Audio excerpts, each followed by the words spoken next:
Hi, Vincent Hall, and welcome to another episode of Anyone Can Draw, Paint, and Create. If you're watching on the Vincent Hall channel on Wednesday, November 18th, when this airs, I want to let you know that today, November 18th, is National Mickey and Minnie Mouse Day. That's right, today's the day we celebrate those Disney icons. But did you know that the Disney icon mouse and mouse female friend, Minnie, were drawn not by Walt Disney himself, but by Ub Iwerks, which was one of Disney's most beloved illustrators. A Dutch artist, Ub developed the way to draw the mouse, to draw all of their cartoon accessories, their clothes, and all of the other items that went along with establishing that cartoon as the icon for the Disney empire. What does that have to do with what we're drawing today? Because no, we're not drawing Mickey and Minnie Mouse. But Ub was an artist, and as most artists, studied traditional drawing techniques to begin with. And one of those traditions involved learning how to draw the hand. That's right. We're going to learn how to draw the human hand today, which might sound maybe a little bit less than exciting for some of you as artists, but it's a necessity because people avoid drawing hands. I've watched a lot of students, and I did it too when I was in my younger days. I learned really quickly how to draw mittens or how to put hands in pockets so that I didn't have to worry about the hand. And why is that? Because sometimes the hardest things for us to draw are the things we're most familiar with. And aside from the human face, which we've seen since birth, looking up at parents or caregivers as infants, we also would take a lot of time to look at our own hand. Think about how babies have their hands near their face so many times, or reach out and then marvel at the hand that they're looking at. So the hand becomes something we know so much about, it becomes hard to imagine it as an artistic object. Unless, of course, you were in kindergarten and they told you to do this and turn it into a turkey. We're not going to do that either. But let's get started on how to draw the hand by breaking it down into some simple shapes, and then also look at some famous artists that used hand studies a lot and created some beautiful art images just of studies of hands. Let's get started. I'll give you a hand. One of the biggest challenges we have when drawing a hand is learning how to look at the hand as an art form and not as a hand. So believe it or not, this is actually the most difficult pose, just a straight open palm, either inside or outside, because we don't have a lot of things to look at shape-wise. If we look at the hand as a plane, we know that the top of the hand is actually closer to a rectangle, and the fingers, although a lot of times I liken them to hot dogs or Vienna sausages, are actually cylinders. So if we look at rectangle, cylinder, it shouldn't be too hard to get a basic for a hand. So I'm going to hold my hand in a relaxed pose so that I can see most of my fingers, and I'll play around with it. So I'm going to be looking at the inside of my hand like this, and we'll see where we go. I'm going to start by using a darker pencil and just doing an outline sketch, because what I'm going to do are several different hand poses on this paper. And this is a lot of fun. If you can't think of what to draw, it gives you something to warm up to. So I'm going to start by drawing the basic idea of the plane, which is what I'm seeing here. Now I'm looking down, so I'm seeing more of this view. You can, of course, move your hand however you want, but think about drawing the basic shape. So I'm getting my kind of triangle shape drawn in here, a rectangle that becomes more triangular as we come down to the wrist. I'll just put a little bit of wrist in here so we can see where it is. Think of knuckles as circles. So where I see this circle here for this knuckle, this finger's coming up here. Then I'm drawing another circle here where the finger bends down. My finger bends here. And I have an index finger. The next thing I'm going to do is lay in the thumb. So I've got my other knuckle here for the thumb. I've got another bend. Everywhere if you see the bend, if you at least make it a semicircle, like a little arch, you'll be able to figure out better later on where that knuckle goes. And then I've got this part of my thumb here, and I'm just gonna roughly draw in a nail there so I know where we are. Here comes the challenging part, all this interior stuff.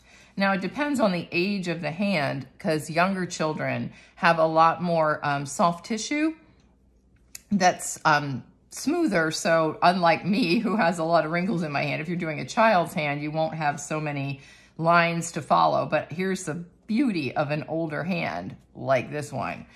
Lines give me something to look at so I know where to go with what I'm doing next. So I see this little fold in the skin here, kind of comes down, and this part of my thumb comes up, and you notice I'm doing the ever listening to, talking to myself, and I see my finger bends here. So I'm just drawing the outline, and then I'm seeing the inside the shape. Now, most of this is going to come together when we have the rest of the drawing shaded in. So right now, I can't see hardly any of the bend of that little tiny pinky finger down here, but it is in there, and that's the way I'm seeing my hand, again, looking like this. So if all we see are these shapes here, you know that it basically will read a hand even if I don't fill in the shadows. But the shadows are important.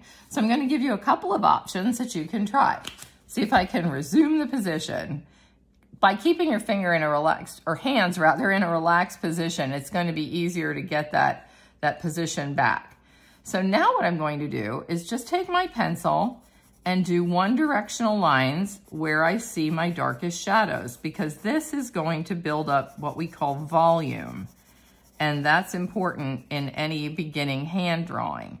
It also helps us define where the shadows go, and that in turn helps us see the angle of the hand. And don't be afraid. If the whole finger is shaded, which this is up here on the top of this finger, to shade it in like that. But then if there's a tiny little highlight, I am just leaving that part of the finger alone. I'm not adding the shadows in. All this gets shaded in, and I'm trying to keep this more just line shadows. And you can kind of follow the angle of what you would see with the finger here, here, and here. So as we start to shade all of these in, hopefully we'll get what we call volume, and you'll be able to see a little more closely where we're headed. We aren't doing any of the detail work yet. That comes a little bit later. But these are called quick studies of a hand. Of course, then we can use our eraser and erase out some of these areas that we need to just show the mass and proportion of this hand. I'm gonna just go lightly back in here on the top where I got a little too carried away with my shading. But that gives us a sense of a hand. Now, if you wanna warm up, try a couple of different poses. So now I'm going to lay my hand flat like this, which is harder. And I'm going to do something called a gesture study. So hold on, this goes fast. What I'm going to do here is just simply draw in the shape. When I took a life drawing class, we had to do this super duper fast. So it's not that this is going to look exactly like the hand necessarily, but it's loosening up the thought process in your brain. And if you don't see something, don't put it in. And then there's one little finger that kind of comes out here. And we would do something along the lines of this, making more obvious lines where things go and have shadow in them. But the idea is, even with this, by the way, we were not allowed to talk when we did this, so I'm doing this thing. This is called a gesture drawing of a hand. So as you can see, it's very loose, it's very quick, and you don't have to worry. These are kind of my favorites to warm up with because you don't have time to overthink the hand, and that's what you don't want to do, since hands are something that we don't want to try to trace like a turkey. I'll do one more study, and since I'm left-handed, everything's going to be with my right hand because there's no way I'm going to be able to draw it with the opposite hand. This one is going to be what we call a contour outline drawing. So I am going to put my hand, I might be out of the camera range for this so that you can see what I'm doing. This one, I'm going to have my hand in a pose with my fingers down and space between the fingers.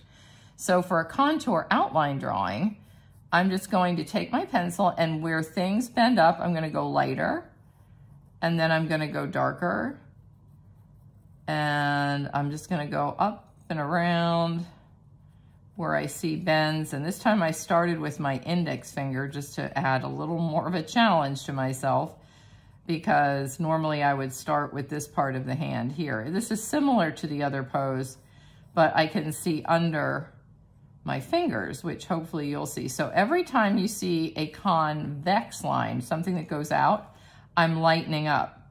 Where I come in, I'm darkening. So here's this finger here, the knuckle comes up, it gets a little lighter, and it gets a little darker. Now I have a second finger here where it bends down. It comes through this hand and right up in here. And then I have another finger here that comes straight down, and then my little tiny baby finger is bent underneath. So that's a really strange and weird kind of pose, but it works. And then come down here, and I see another little bit of my tendons right there. And you can draw in some nails if you want. I do not have good fingernails, so I'm not even going to worry about this too much, but it does help give you the sense of what you're seeing on the finger if you can see some of the nail too.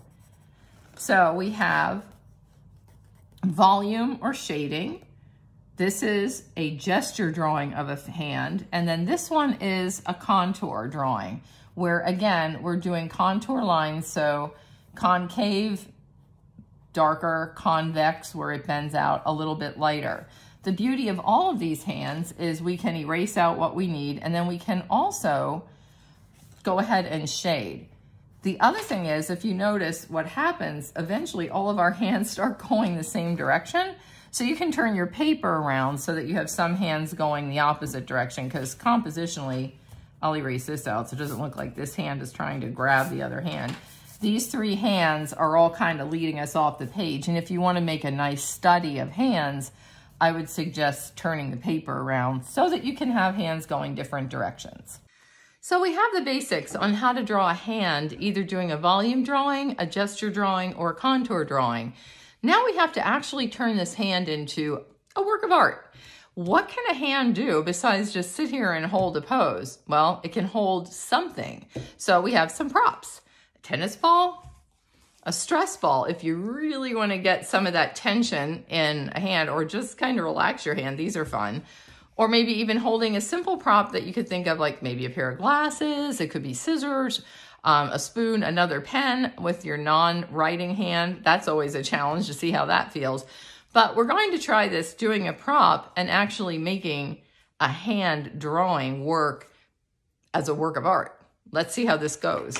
I decided to have my hand hold a tennis ball. Not that I play tennis, but actually getting something spherical, which means we're going to be shading this so it looks 3D as opposed to a circle, which would be flat. In addition to my hands and the shading with this one light source that I have today, is a bit of a challenge, but challenges can be a good thing. So once again, I'm going to start somewhere, and somewhere means I'm going to kind of rough this in, doing my personal favorite, and you'll all have one. Mine is going to be just blocking this in, doing a quick gesture drawing of what I see. Now I'm doing this a little bit lighter than the last time because I'm probably going to erase out a lot, and that's part of what happens when you're doing a gesture drawing. Is I'm just going to kind of rough in this prop, and we all know this tennis ball is round and my circle right now is not quite round, but all that's going to change when we get the final drawing in here. So don't be afraid to do this kind of an exercise. Gesture drawings can be a lot of fun. They can also be a bit of a challenge. So we just have to kind of work with what we have here and know that as my hand comes down in here, there's a little more line. This whole big thumb thing comes down. My Dr. Quo would have not been happy when I said this whole big thumb thing. I had an anatomy professor for life drawing that made us learn all the parts of the hands, and I just totally bombed that one, but that's all right. I'm not here to teach anatomy, so hopefully we'll be okay. All right, and then I've got my wrist. Try to add some of the wrist or the forearm because it really will help define what we're doing here. And then I'm going to cut it off from there.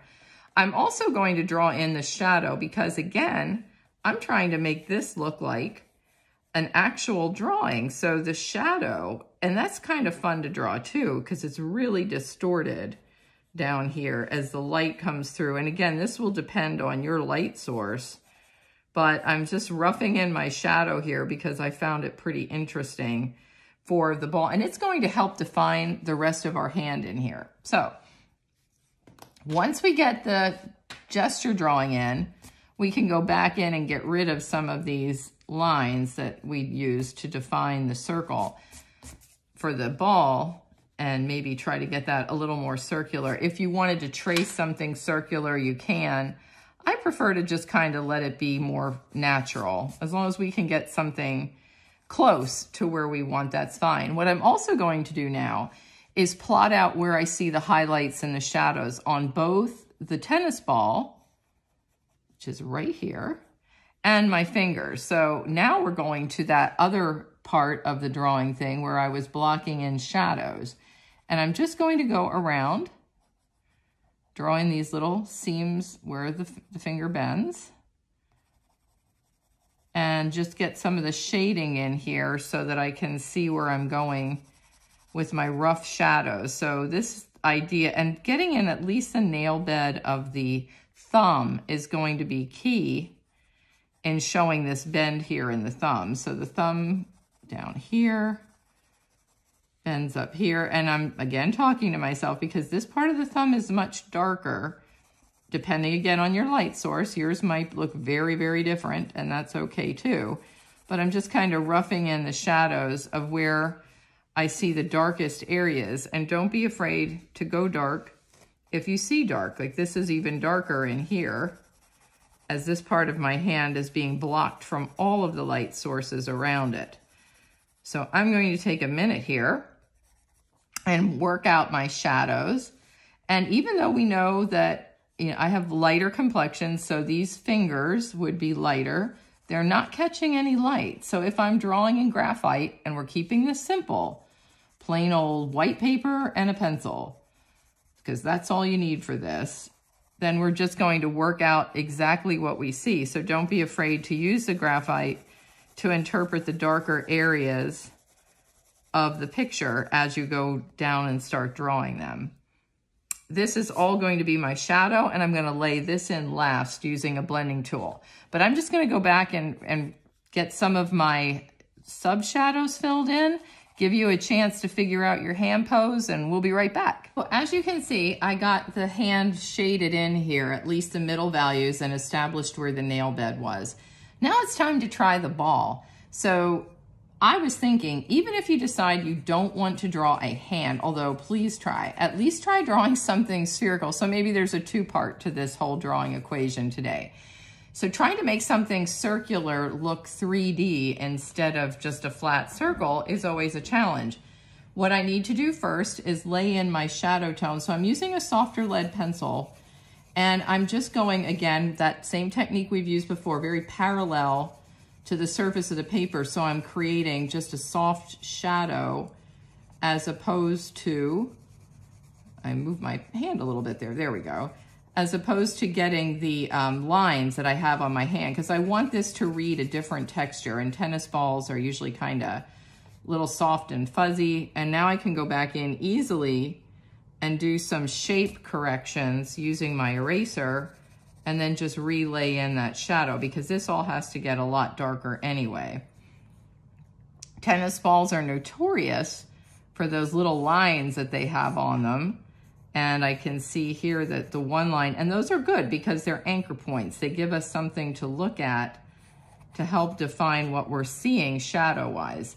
Now I can go back in and get this even a little bit darker, because with a circle, which is turning into a sphere, we don't want to have anything too edgy. The shading should be very subtle as it goes up to this highlight up here. And this is a light green tennis ball, so it has to read relatively light.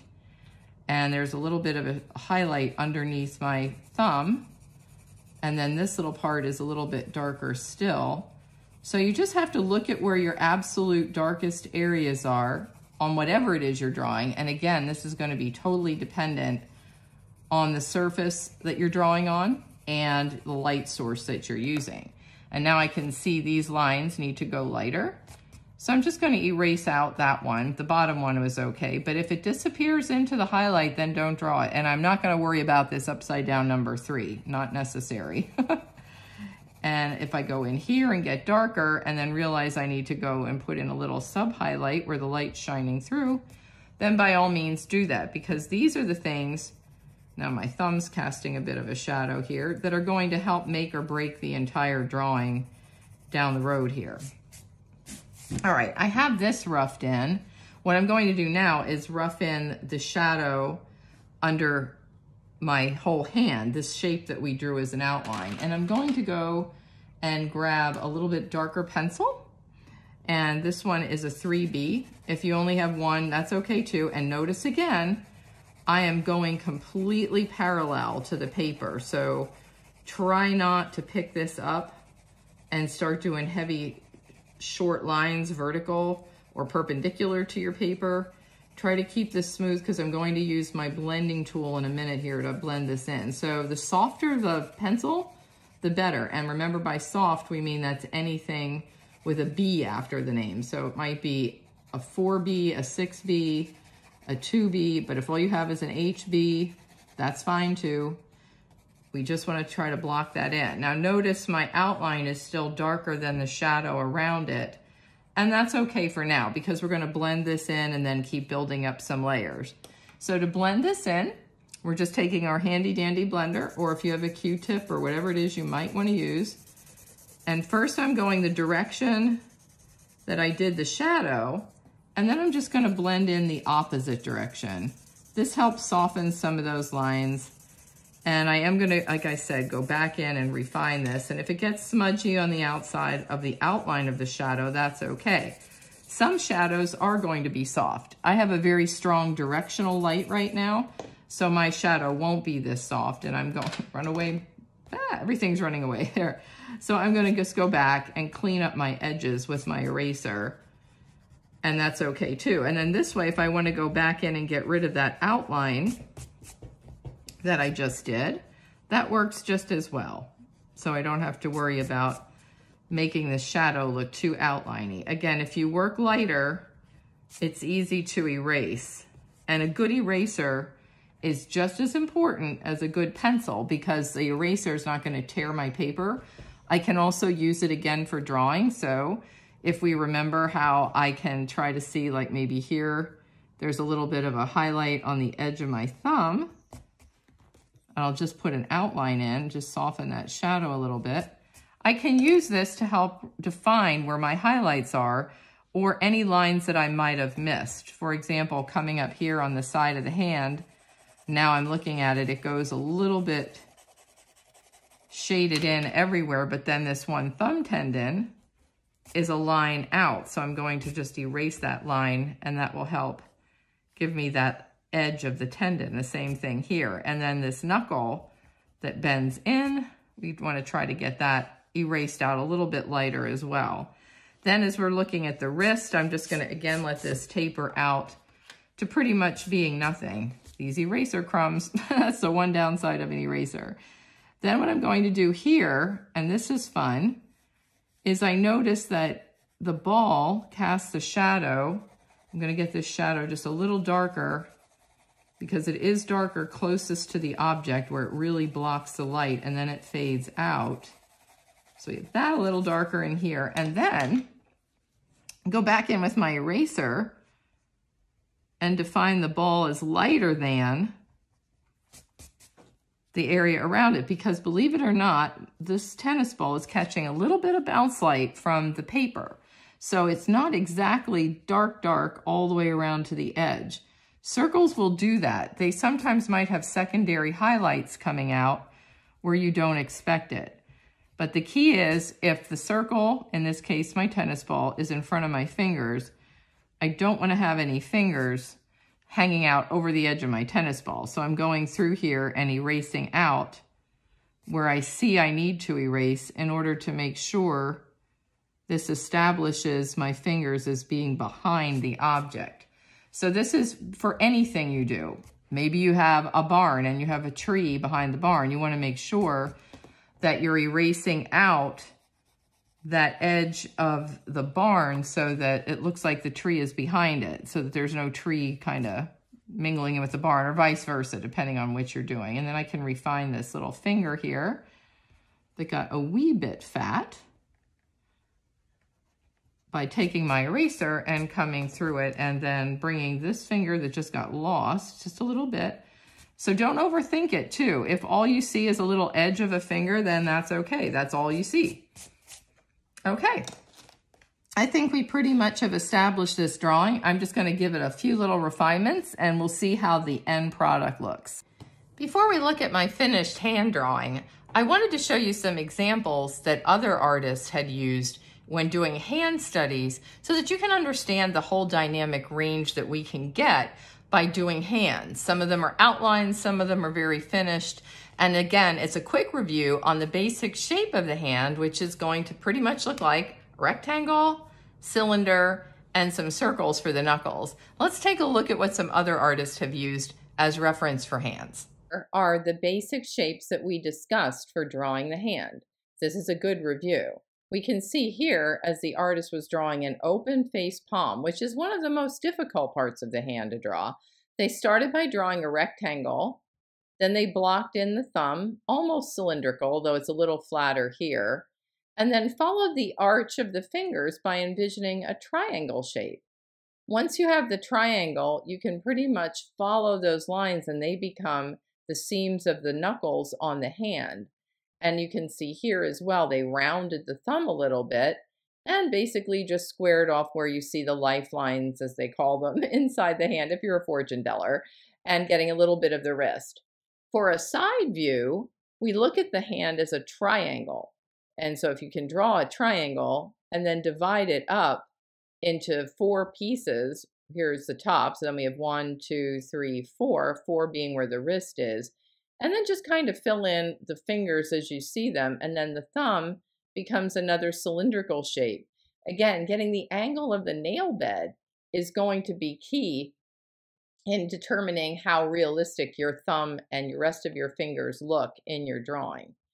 So we can go from this kind of drawing to an open hand drawing. Again, this is a contour line drawing, where the artist has just simply drawn in the outline of everything. It looks a little disjointed and almost abstract because there's no shading. But you can see just by following the contour outlines, you get the idea of the hand.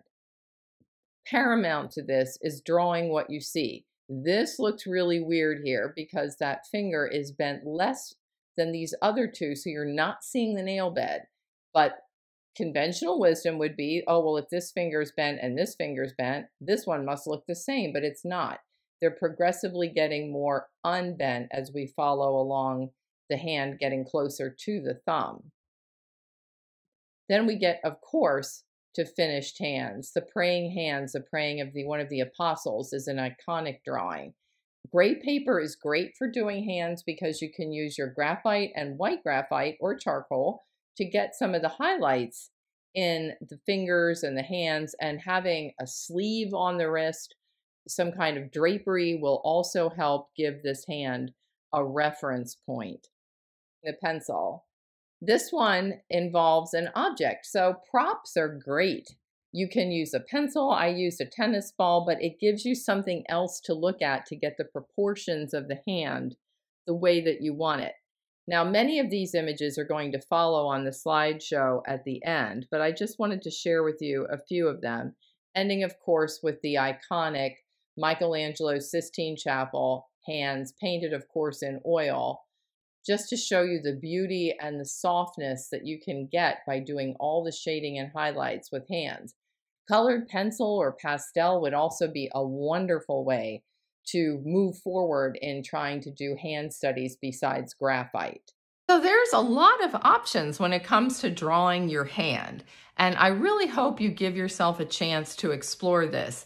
I know it's challenging and it's also sometimes very intimidating to draw hands, but boy, once you master it, or at least feel comfortable enough that what you're looking at looks close enough to what you wanted it to look at, you'll be that much more confident in how you approach all of your drawings. So here's my hand with the tennis ball, and it's a little shaded here with the lighting source, but you can see I have my shadow, the ball, and then the hand. Don't be afraid to go dark. I intentionally kept the hand textured. I didn't use the blending tool on the hand or the tennis ball so that they maintained the subject matter texture. Rather, I blended in my shadow so that it looked softer and looked like more of a shadow and less like another strange hand underneath. So whatever you decide to do with the hand, give yourself a chance to try it. Worst case scenario, it winds up being something that you just use in addition to other medium and materials as you go about your artistic journey. But don't be afraid of them. That's the key. So the next time, if you're drawing a portrait or you want to put a hand in an object, you'll feel confident in doing so. I hope you've enjoyed this week's episode of Anyone Can Draw, Paint, and Create. We'll be trying some of these hand drawings in the drawing class on Wednesday at noon. So stop by, see what we're doing, say hi. And until next week, stay safe and be well, Vincent Hall.